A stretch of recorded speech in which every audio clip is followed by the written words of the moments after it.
Hello students, तो कैसे हैं आप लोग। I am doctor Azmi Naqvi, scientist and faculty in women degree college.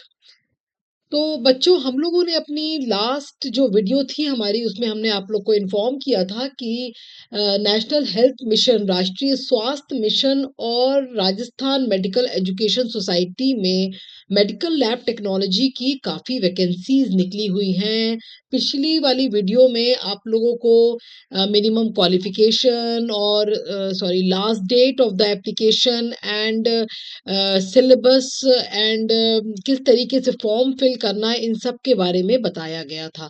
तो आप लोग हमारी जो पिछली स्लाइड है, जो पिछली जो वीडियो है, उसमें जाइए और जो जो उस वाली वैकेंसीज के लिए एलिजिबल हैं वो जो वैकेंसीज है उनके लिए ज़रूर भरें। और काफ़ी सारी वैकेंसीज है तो काफ़ी हाई चांस है कि अगर आप लोग अच्छे से तैयारी करेंगे तो आप लोग की जीत पक्की है। तो स्टूडेंट्स, उसी जो एग्ज़ाम जो है जिसके लिए आप लोगों को तकरीबन तकरीबन 5 महीने मिलेंगे अगर आप लोग अभी से कैलकुलेट करते हैं, क्योंकि अच्छा खासा टाइम इसमें है। तो आप लोग अगर तैयारी करेंगे तो आप हम लोग हमारी वीडियोज़ जो हैं वो देखते रहिए, ताकि हम लोग इसी वीडियोज़ के ज़रिए हम लोग पढ़ेंगे, एमसीक्यूज़ सॉल्व करेंगे। और उसी का ही ये पार्ट है आज जो हम एमसीक्यूज़ लेके आए हैं। इसमें आप लोगों को कुछ माइक्रोबायो के क्वेश्चन मिलेंगे, कुछ इसमें हेमेटोलॉजी मिलेगी, और ये आपको बेसिकली जो है आप लोग की एम्स की जो एंट्रेंस टेस्ट है, या आप लोगों का आरआरबी का या एमपी के जो टेस्ट हैं मेडिकल लैब टेक्नोलॉजी के, उसके ये उससे रिलेटेड ये आपको एमसीक्यू मिलेंगे। तो आप लोगों को आइडिया लगेगा कि किस टाइप के एमसीक्यू आते हैं और कौन कौन से चैप्टर ज़्यादा ज़रूरी है, क्योंकि ये सारे एमसीक्यूज वो एमसीक्यूज है जो कि लास्ट इन सारे टेस्ट में आए हैं। तो चलिए बच्चों, हम लोग स्टार्ट करते हैं, अपने एमसीक्यू की तरफ बढ़ते हैं हम लोग। तो पहला क्वेश्चन है, sorry for this things, which stain is used for the acid fast bacilli detection. कौन सा स्टेन है जो कि एसिड फास्ट बेसिली डिटेक्शन में काम में आता है। तो एसिड फास्ट बेसिली वो वाले बेसिली बैक्टीरियाज हैं जो कि स्टेन होने में थोड़ा मुश्किल से स्टेन होते हैं। ओके, तो for example TB, for example Mycobacterium infection, ये रेजिस्ट करते हैं। जब डीकलराइज हम लोग करते हैं एसिड से, तब ये अपनी स्टेनिंग को रेजिस्ट करते हैं, मतलब कि वो स्टेन को नहीं हटाते। तो ये कौन सा इसका आंसर होगा, which stain is use for the acid fast bacilli. तो इसका आंसर होगा Ziehl Neelsen stain. The answer will be the option number B. Okay, तो आप लोग जो बैक्टीरिया जो है, कौन कौन से टाइप के बैक्टीरिया है, क्या क्या शेप होता है, coccus, then bacilli, then vibrio, इन सब का पूरा क्लासिफिकेशन, और कौन से ग्राम पॉजिटिव है बैक्टीरिया, कौन से ग्राम नेगेटिव है बैक्टीरिया, ये सारी बैक्टीरियोलॉजी का ये वाला पोर्शन जो होते हैं बहुत इंपॉर्टेंट है, और सारे इसमें बहुत सारे क्वेश्चंस आते हैं। तो कहने का मतलब है कि पहला क्वेश्चन था ये माइक्रोबायोलॉजी से था, जिस बेसिकली बैक्टीरियोलॉजी से। ओके, नेक्स्ट क्वेश्चन पे चलते हैं हम लोग बच्चों। क्वेश्चन नंबर 2, सॉरी आज जो हम लोग की स्लाइड है वो उतनी अच्छे से बनी हुई नहीं है, और आप लोग कंटेंट पे ध्यान दीजिएगा क्योंकि स्लाइड थोड़ी सी रफ बनी हुई है। The anticoagulant use for blood glucose estimation. कौन सा एंटीकोगुलेंट है जो कि ब्लड ग्लूकोज के एस्टिमेशन में हम लोग यूज करते हैं। The answer is the sodium fluoride. Sodium fluoride वो एंटीकोगुलेंट है जो कि आप लोग लेते हैं जबकि अब आप लोग ब्लड ग्लूकोज एस्टिमेशन करते हैं। तो बच्चों, थर्ड क्वेश्चन पे चलते हैं। थर्ड क्वेश्चन देखिए आप लोग का फिर हेमेटोलॉजी से आया है। नॉर्मल रेंज क्या है हीमोग्लोबिन की एडल्ट मेल्स में। एडल्ट मेल्स में नॉर्मल हीमोग्लोबिन लेवल क्या होता है। So the answer is 13 to 18 gram per decilitre. देखिए बच्चों, फीमेल्स में जो होता है वो होता है 12 टू 15 ग्राम पर डेसीलीटर, और जो मेल्स में होता है वो 13 टू 18 ग्राम पर डेसीलीटर। ये बहुत ही कॉमन क्वेश्चन है जो पूछा जाता है कि नॉर्मल रेंज एडल्ट मेल्स में कितना है और एडल्ट फीमेल में कितना है। तो ये कुछ क्वेश्चन है जो कि हमने देखा है अमूमन काफी टेस्ट में, काफी अलग अलग टेस्ट में ये पूछा जाता है। तो आप लोग इसका जो है ना, ये आप लोग को अच्छे से पता होना चाहिए कि एडल्ट मेल में हीमोग्लोबिन कितना है और एडल्ट फीमेल में हीमोग्लोबिन कितना है। चलिए बच्चों, आगे बढ़ते हैं। What is the purpose of the Westergren tube in haematology. Haematology में वेस्टरग्रेन ट्यूब कौन से पर्पस के लिए यूज की जाती है? So the right answer is erythrocyte sedimentation rate, ESR. ESR क्यों चेक किया जाता है? अगर बॉडी में कुछ इन्फेक्शन होता है तब ईएसआर बॉडी में बढ़ा हुआ मिलता है, और बाकी बहुत सी कंडीशंस होती हैं, लेकिन बेसिकली अगर बॉडी में कोई इन्फेक्शन होता है तब ईएसआर चेक किया जाता है। तो वेस्टर्न ट्यूब कब यूज होती है? ईएसआर एरिथ्रोसाइट सेडिमेंटेशन रेट जब निकालना होता है तब हम लोग जो ब्लड लेते हैं वो वेस्टर्न ट्यूब में लेते हैं। तो आप देख रहे हैं बच्चों कि हम लोग ने अभी फॉर एग्जांपल माइक्रोबायो में हम लोग ने bacteriology is very important, microbio में ये दिया, हेमेटोलॉजी है, ये कुछ टॉपिक्स हैं जो कि जिससे कि काफी क्वेश्चंस आते हैं। चलिए बच्चों बढ़ते हैं हम लोग नेक्स्ट क्वेश्चन की तरफ। ग्राम negative bacteria appears under microscope. Microscope के अंदर अगर आप लोग देखेंगे स्टेनिंग करके तो ग्राम नेगेटिव बैक्टीरिया आप लोग को कौन से कलर के दिखाई देंगे? तो ग्राम नेगेटिव बैक्टीरिया आप लोग को रेड या पिंक, आप लोग को रेड या पिंक दिखाई देंगे, जबकि ग्राम पॉजिटिव बैक्टीरिया जो है वो आप लोग को पर्पल या ब्लू कलर में दिखाई देगा। तो ये भी क्वेश्चन हमने देखा है अमूमन काफी सारे टेस्ट में आता है। बच्चों देखिए ये जो हमने जो क्वेश्चन छाटे हैं वो हमने कुछ कलेक्टिव देखा है, कुछ लास्ट जो एम्स के टेस्ट हुए हैं या आरआरबी के हैं या एमपी के हैं ग्रुप 5 के, इनके कुछ जो चूजन जो क्वेश्चंस है जो हमने देखा है कि बार बार रिपीट हो रहे हैं, तो ये वो क्वेश्चन, तो आप लोग को एक ब्रॉडली आइडिया हो जाएगा कि हम लोग को मेन फोकस कौन कौन से टॉपिक्स पे रखना है। फॉर एग्जांपल देखिए बैक्टीरियोलॉजी पे काफी क्वेश्चंस आता है, हेमेटोलॉजी पे काफी क्वेश्चंस होते हैं, बायोकेमिस्ट्री पे भी काफी क्वेश्चंस होते हैं। तो ये कुछ टॉपिक्स ऐसे हैं जो कि काफी फ्रीक्वेंसी इनकी काफी ज्यादा होती है। चलिए बच्चों आगे बढ़ते हैं। थोड़ा सा ना बच्चों आप लोग ये भी देखिएगा कि कुछ क्वेश्चन, कुछ तैयारी जो होती है ना कुछ ट्रिकी भी होनी चाहिए। एक बात तो आप लोग मानिएगा कि 100%, वैसे तो आप लोगों को 100% सिलेबस कवर करना चाहिए, लेकिन 100% पढ़ाई करना थोड़ा सा मुश्किल होता है।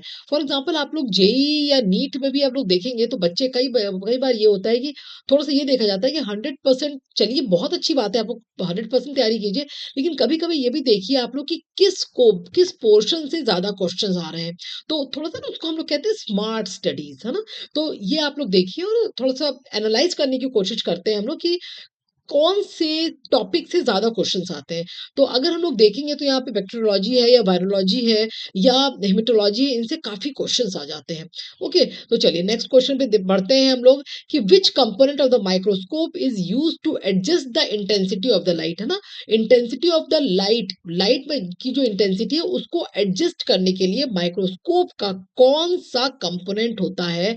तो इसका आंसर है आइरिस डायफ्रैगम जो होता है, ये लाइट को एडजस्ट करने में काम में आता है। तो बच्चों चलते हैं हम लोग आगे।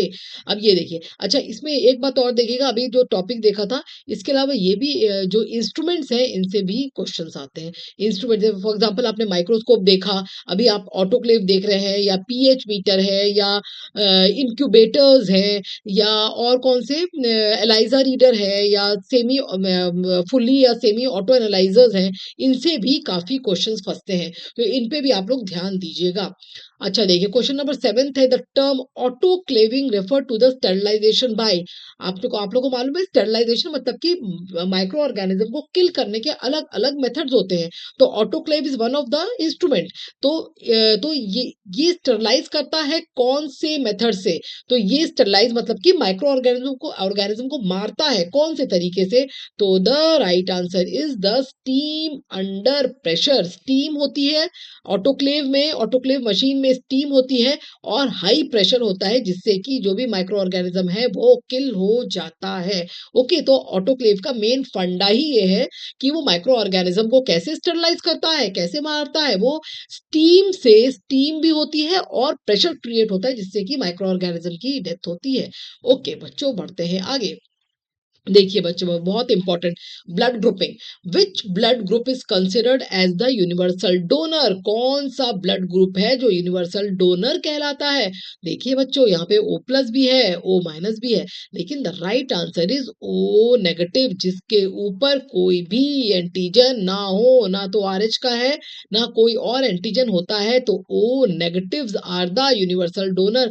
O पॉजिटिव यूनिवर्सल डोनर नहीं होता, वो O पॉजिटिव सिर्फ पॉजिटिव को दे सकता है, but O negative can give blood to everyone. So universal donor जो है वो हम लोगों का ओ नेगेटिव होता है। नेक्स्ट क्वेश्चन बच्चों, देखिए ब्लड से भी काफी क्वेश्चंस आते हैं, तो आप लोग ध्यान रखिएगा, ब्लड ग्रुप से भी काफी क्वेश्चंस आते हैं। देखिए क्वेश्चन नंबर 9 बच्चों, which enzyme is elevated in the myocardial infraction, कौन सा एंजाइम ऐसा है जो हार्ट अटैक जब होता है, ओके, या हार्ट का कोई प्रॉब्लम होता है, फॉर एग्जांपल मायोकार्डियल इंफ्रैक्शन, तो कौन सा एंजाइम, कौन सा मार्कर होता है जो ये बताता है कि हाँ इस बंदे को हार्ट का कोई प्रॉब्लम हुआ था? सो जो बहुत अच्छा मार्कर है वो है creatinine kinase MB, CK MB, okay, CK MB जो है वो बहुत अच्छा मार्कर है, जो कि मायोकार्डियल इंफ्रैक्शन, अगर कोई पेशेंट गया after having the myocardial infarction, तब which is the best enzyme to check, कौन सा मार्कर है, जो ये मार्कर है CKMB। चलिए बच्चों नेक्स्ट पढ़ते हैं हम लोग आगे। अच्छा, एंटी कोआगुलेंट पे भी काफी क्वेश्चंस आते हैं। देखिए बच्चों, डोंट माइंड, हमारी स्लाइड्स आज काफी रफ है, हमको थोड़ा टाइम नहीं मिल पाया, आज संडे था, इट वॉज बिट बिजी, तो इसीलिए स्लाइड्स पे ध्यान मत दीजिएगा, आप लोग कंटेंट पे ध्यान दीजिए। ओके बच्चों, चलिए बच्चों देखते हैं next question, question number 10, the anti coagulant use for the complete blood count, CBC करने के लिए कौन सा एंटी कोआगुलेंट यूज में आता है? So the right answer EDTA। बच्चों हमने देखा है कि एंटी कोआगुलेंट पर भी काफी क्वेश्चंस आते हैं, इस पर आप लोग के लिए एक पूरी वीडियो लेकर आएंगे। I will bring a good video on bacteriology, I will give a good video on immunology पर भी हम लेकर आना आएंगे, जैसे ही टाइम मिलेगा I make a good video जिसमें आप लोगों को इम्यूनोलॉजी बहुत अच्छे से क्लियरली पूरा एंटीजन एंटीबॉडी के बारे में पता चल जाए। Bacteriology I try to make good video, अच्छी वीडियो जिसमें कि पूरा क्लियरली आप लोग को समझ में आए, ऐसी वीडियो हम बना के लाएंगे और आप लोग के टेस्ट से पहले ही। ओके बच्चों, नेक्स्ट आपका क्वेश्चन है, विडाल टेस्ट किस लिए, किस बीमारी को डिटेक्ट करने के लिए लाता है, होता है, सॉरी, विडाल टेस्ट किस लिए किया जाता है? Widal test Salmonella typhi, typhoid को चेक करने के लिए विडाल टेस्ट करते हैं। ओके, ये भी दिस इज ऑल्सो हमने देखा है, पता नहीं एग्जामिनर्स का ये एक फेवरेट टेस्ट होता है, जो कि हमने अक्सर बहुत एग्जाम्स में देखा है फ्री, क्योंकि ये क्वेश्चन हमने बनाए हैं कुछ क्यूमुलेटिव लेकर ना, अलग अलग टेस्ट में से हमने देखा कि कौन से जो क्वेश्चंस हैं वो रिपीटेड आ रहे हैं, तो विडाल टेस्ट हम देखा है बहुत जगह पूछा जाता है। तो विडाल टेस्ट सैल्मोनेला टाइफी के लिए, टाइफाइड डिजीज के लिए यूज में होता है। ओके बच्चों, नेक्स्ट हम लोग देखते हैं कि सॉरी बच्चा, sorry, which parameter is measured in an ELISA test? ELISA आप लोगों को मालूम है, एंजाइम लिंक्ड इम्यूनोसॉर्बेंट ऐसे, जिसमें कि हम लोग का ये एक सरफेस होता है, सॉलिड सरफेस, उसमें हम लोग एंटीजन लगाते हैं, फिर हम लोग यहाँ पे एंटीबॉडी लगाते हैं, प्राइमरी एंटीबॉडी, फिर हम लोग यहाँ पे सेकेंडरी एंटीबॉडी लगाते हैं, ये, और हम लोग इस एंजाइम के ऊपर सबस्ट्रेट डालते हैं, तब ये हम लोग को लाइट देता है, पता चलता है कि इसमें कोई एंटीजन प्रेजेंट है या नहीं। तो ये एंटीजन और या तो एंटीजन को डिटेक्ट करने के लिए करते हैं या एंटीबॉडी को डिटेक्ट करने के लिए करते हैं, क्योंकि एलाइजा अलग अलग टाइप का होता है, direct ELISA, indirect ELISA, sandwich ELISA. तो कौन सा पैरामीटर मेजर होता है एलाइजा में? So the right answer is antigen और एंटीबॉडी लेवल, ब्लड में कितना एंटीजन है। मान लो कि कोई एंटीजन एंटर कर गया तो बॉडी ऑब्वियसली एंटीबॉडी प्रोड्यूस करेगी उससे लड़ने के लिए, तो या तो इसको मेजर करने के लिए करते हैं एंटीबॉडी को, या एंटीजन को नापने के लिए किया जाता है एलाइजा। ओके, एलाइजा जैसे और भी दूसरे होते हैं, फॉर एग्जांपल रिया है, ये सब जो है वो एंटीजन या एंटीबॉडी को डिटेक्ट करने के लिए किया जाता है। तो कौन सा पैरामीटर मेजर किया जाता है एलाइजा के लिए? Antigen antibody level. चलिए बच्चों, चलिए हम लोग पढ़ते हैं क्वेश्चन नंबर 13 की तरफ। कुछ भी मुश्किल नहीं होता है, देखिए बच्चों, कुछ मुश्किल नहीं है। अगर आप लोग पढ़ेंगे ना तो कुछ मुश्किल नहीं है, एवरीथिंग इज इजी। आप लोग के टेस्ट आने वाले हैं, मतलब जो भी है हम लोग के कॉम्पिटिटिव एग्जाम वाले आने वाले हैं। I will try to make more and more videos, ताकि आप लोग को ज्यादा से ज्यादा जो सिलेबस है आप लोग का कवर हो जाए। चलिए बच्चों, नेक्स्ट है, इन microbiology a selective media is use for. आप लोग को मालूम है मीडिया वेरी इंपॉर्टेंट, माइक्रोबायो में मीडिया अलग अलग टाइप का होता है, सिलेक्टिव मीडिया होता है, डिफरेंशियल मीडिया होता है। तो क्वेश्चन है कि माइक्रोबायोलॉजी में सिलेक्टिव मीडिया किस लिए लिया जाता है, किस लिए इस्तेमाल में आता है सिलेक्टिव मीडिया। सिलेक्टिव मीडिया जैसे आप लोग को नाम बता रहा है, कोई एक ऑर्गेनिज्म को ग्रो कराने के लिए, तो for isolating a specific micro organism, एक कोई पर्टिकुलर माइक्रो ऑर्गेनिज्म को ग्रो कराने के लिए सिलेक्टिव मीडिया इस्तेमाल किया जा रहा है। आजकल हम अपनी क्लास में मीडिया के ही बारे में पढ़ा रहे हैं। बहुत इंटरेस्टिंग टॉपिक है, कौन सा बैक्टीरिया कौन से मीडिया में ग्रो करेगा।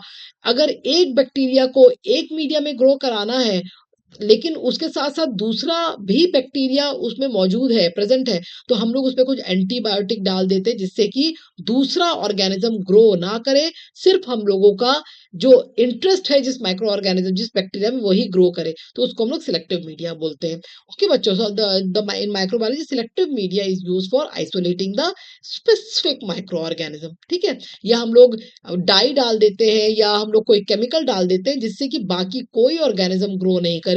जो हम लोग जिस ऑर्गेनिज्म जिस बैक्टीरिया में इंटरेस्टेड है वही बैक्टीरिया ग्रो करे, उसको हम लोग सिलेक्टिव मीडिया कहते हैं। चलिए बच्चों, बढ़ते हैं आगे अगले क्वेश्चन की तरफ।